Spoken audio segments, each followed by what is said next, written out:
बहुत समय पहले की बात है। फारस के एक छोटे से गांव में अली बाबा नाम का एक गरीब लकड़हारा रहता था। उसकी आर्थिक स्थिति बहुत दयनीय थी और वह मुश्किल से अपने परिवार का भरण पोषण कर पाता था।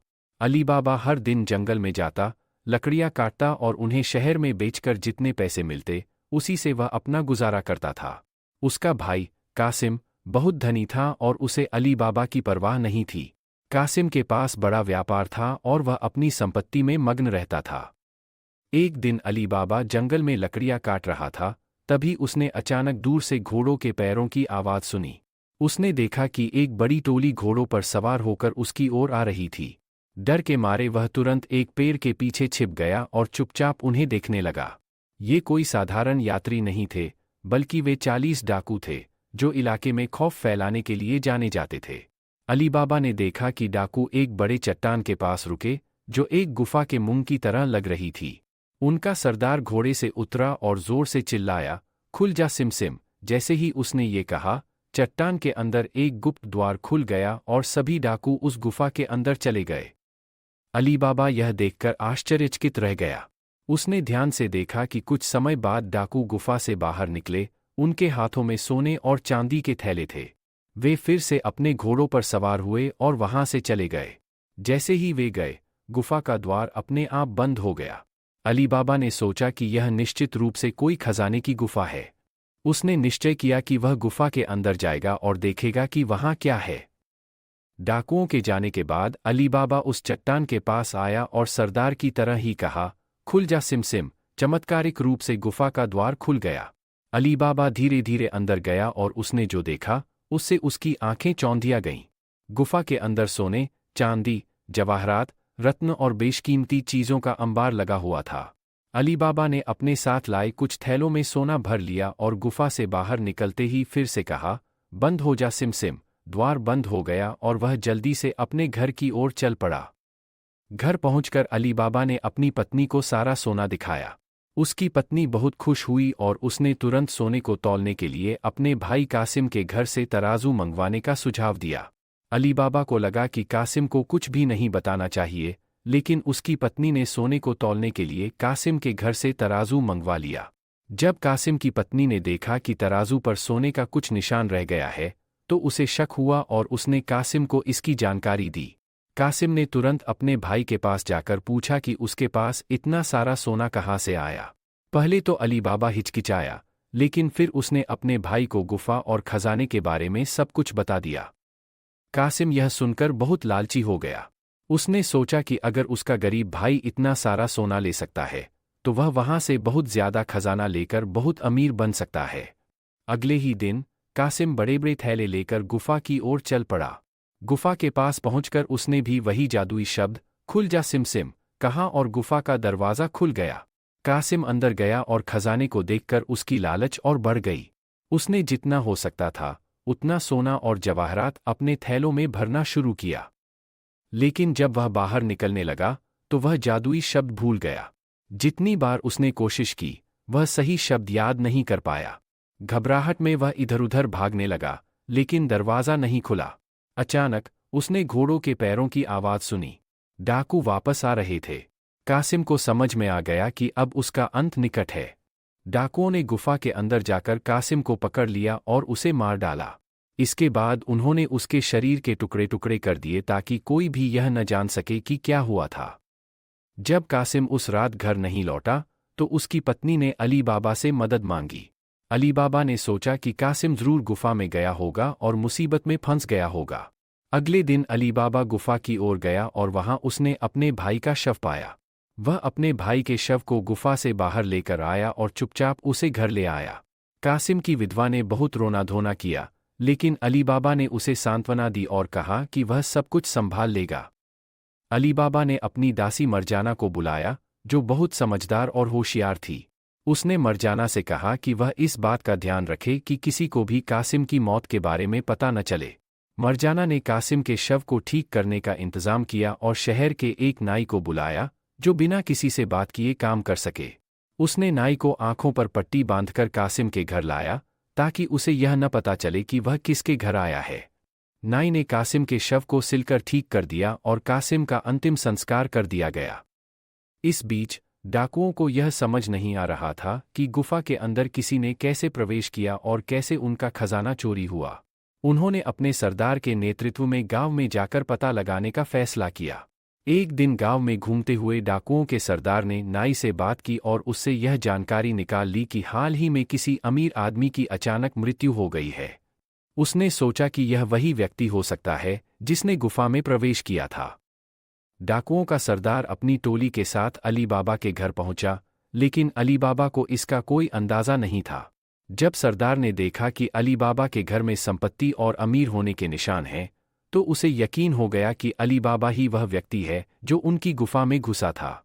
उसने अली बाबा को मारने और उसका खजाना वापस लेने की योजना बनाई। उसने अपने आदमियों को आदेश दिया कि वे 40 बड़े घड़े लाए, जिनमें से हर एक में एक एक डाकू छिपा हो। इन घड़ों को अली बाबा के घर के पास रखा गया ताकि रात के समय सभी डाकू बाहर निकलकर अली बाबा को मार सकें। लेकिन मरजाना, जो बहुत बुद्धिमान थी, को कुछ शक हुआ। उसने इन घड़ों की जांच की और उनमें छिपे डाकुओं को देख लिया। उसने तुरंत योजना बनाई और बिना किसी को बताए एक बड़ा कड़ाहा में तेल गरम किया। मरजाना ने एक एक करके सभी घड़ों में गरम तेल डाला, जिससे सभी डाकू वहीं मर गए। अब केवल उनका सरदार बचा था, जो घर के अंदर सोने का नाटक कर रहा था। मरजाना ने इसे भी खत्म करने की योजना बनाई। उसने एक नृत्य का आयोजन किया और नृत्य करते हुए सरदार के सामने आई। अपने नृत्य के दौरान उसने अचानक अपनी तलवार निकाली और डाकुओं के सरदार को मार डाला। इस तरह मरजाना की बुद्धिमानी और साहस से अली बाबा और उसका परिवार सुरक्षित हो गया। अली बाबा ने मरजाना का धन्यवाद किया और उसे अपना परिवार का सदस्य बना लिया। वह अब निश्चिंत हो चुका था कि कोई भी डाकू अब उसके खजाने के बारे में नहीं जान पाएगा। अली बाबा ने गुफा के खजाने का थोड़ा थोड़ा उपयोग करना शुरू किया ताकि वह और उसका परिवार सुखी जीवन जी सके। उसने अपनी संपत्ति का एक हिस्सा गरीबों और ज़रूरतमंदों को भी दिया। इस तरह अली बाबा न केवल धनवान बना, बल्कि एक सम्मानित और उदार व्यक्ति के रूप में भी जाना जाने लगा। अंततः अली बाबा और उसका परिवार सुख और शांति से जीवन व्यतीत करने लगा। अली बाबा ने खजाने को अपने जीवन का केंद्र नहीं बनाया, बल्कि उसने समझदारी से उसका उपयोग किया। उसने सीखा कि धन केवल एक साधन है, न कि जीवन का उद्देश्य। उसकी बुद्धिमानी, परिश्रम और उदारता ने उसे गांव में न केवल धनी, बल्कि प्रतिष्ठित और सम्मानित व्यक्ति बना दिया। अली बाबा की दासी मरजाना ने जिस प्रकार से उसकी और उसके परिवार की रक्षा की, उससे उसकी इज्जत और भी बढ़ गई। अली बाबा ने उसे केवल एक दासी के रूप में नहीं देखा, बल्कि उसे परिवार का हिस्सा मान लिया। उसने मरजाना की शादी अपने बेटे से करा दी और वे सभी खुशी खुशी एक साथ रहने लगे। मरजाना और उसका बेटा दोनों ही घर की समृद्धि और सुरक्षा का ध्यान रखते थे। अली बाबा को अब उस गुफा का भी रहस्य पता चल चुका था। वह जानता था कि 40 चोरों के मरने के बाद अब कोई और उस गुफा के खजाने के बारे में नहीं जानता। उसने यह भी निश्चय किया कि वह गुफा का उपयोग केवल आवश्यकता पड़ने पर ही करेगा और कभी भी लालच में नहीं आएगा। वह जब भी गुफा से कुछ खजाना लाता, उसे बांटने में ध्यान रखता। उसकी उदारता से गांव के अन्य लोग भी समृद्ध होने लगे और अली बाबा का नाम दूर दूर तक फैलने लगा। उसने यह भी सुनिश्चित किया कि गुफा का रहस्य उसके परिवार के सिवाय और कोई न जान पाए। उसने अपने बच्चों और मरजाना को सिखाया कि लालच और असंतोष से हमेशा दूर रहना चाहिए। उसने अपने अनुभव से सीखा था कि धन जितना महत्वपूर्ण है, उससे भी अधिक महत्वपूर्ण है उसकी सही उपयोगिता। वह अपने बच्चों को हमेशा यह सिखाता कि किसी भी संपत्ति का उपयोग समाज की भलाई के लिए होना चाहिए, न कि केवल अपने लाभ के लिए। कासिम की मृत्यु के बाद उसकी पत्नी और बच्चों की देखभाल का जिम्मा भी अली बाबा ने अपने ऊपर ले लिया। उसने कासिम के बच्चों को शिक्षा दिलवाई और उन्हें अपने पैरों पर खड़ा किया। कासिम की विधवा को भी अली बाबा ने सहारा दिया और उसे भी परिवार का हिस्सा बना लिया। अली बाबा का यह निर्णय न केवल उसका बड़पन दिखाता है, बल्कि यह भी कि वह अपने परिवार की जिम्मेदारियों को अच्छे से निभाता था, चाहे रिश्ते पहले कैसे भी रहे हों। समय बीतता गया और अली बाबा का परिवार समृद्ध होता चला गया। उसकी बुद्धिमानी और समझदारी ने उसके बच्चों और गांव को एक नया दृष्टिकोण दिया। उसकी उदारता और सहयोग ने उसे गांव के सबसे प्रिय व्यक्तियों में से एक बना दिया।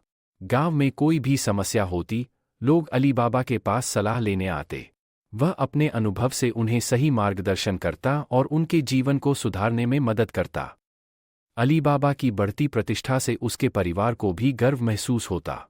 मर्जाना, जिसने डाकुओं से परिवार की रक्षा की थी, उसकी भी सराहना होती रही। अली बाबा और उसका परिवार उस गांव के आदर्श परिवार बन गए। अली बाबा के जीवन के अंतिम वर्षों में उसने निर्णय लिया कि गुफा का रहस्य केवल उसके परिवार तक ही सीमित रहेगा। उसने अपने बच्चों को इस गुफा के महत्व और जिम्मेदारी के बारे में विस्तार से बताया। उसने सिखाया कि यदि सही तरीके से संपत्ति का उपयोग किया जाए तो वह न केवल व्यक्तिगत जीवन को समृद्ध कर सकती है, बल्कि समाज का भी भला कर सकती है। अली बाबा की मृत्यु के बाद उसके बच्चों ने गुफा के खजाने का उपयोग बुद्धिमानी और सावधानी से किया। उन्होंने अपने पिता की शिक्षाओं का पालन किया और समाज की भलाई के लिए काम किया। उन्होंने इस खजाने को कभी लालच से नहीं देखा, बल्कि इसे जिम्मेदारी और धरोहर की तरह समझा। सीख: अली बाबा की कहानी केवल 40 चोरों और खजाने की कहानी नहीं है, बल्कि यह नैतिकता, बुद्धिमानी, उदारता और जिम्मेदारी की भी कहानी है। इस कहानी से यह सीख मिलती है कि यदि हम सही रास्ते पर चलते हैं और अपनी संपत्ति का उपयोग दूसरों की भलाई के लिए करते हैं, तो हमें समाज में सम्मान और प्रतिष्ठा प्राप्त होती है। साथ ही यह भी सिखाता है कि लालच और असंतोष का परिणाम हमेशा विनाशकारी होता है, जैसे कासिम के साथ हुआ। अली बाबा का जीवन इस बात का प्रतीक है कि सच्ची संपत्ति केवल धन में नहीं, बल्कि उन गुणों में होती है जो इंसान को महान बनाते हैं, जैसे कि दया, उदारता और सही मार्ग पर चलने की क्षमता।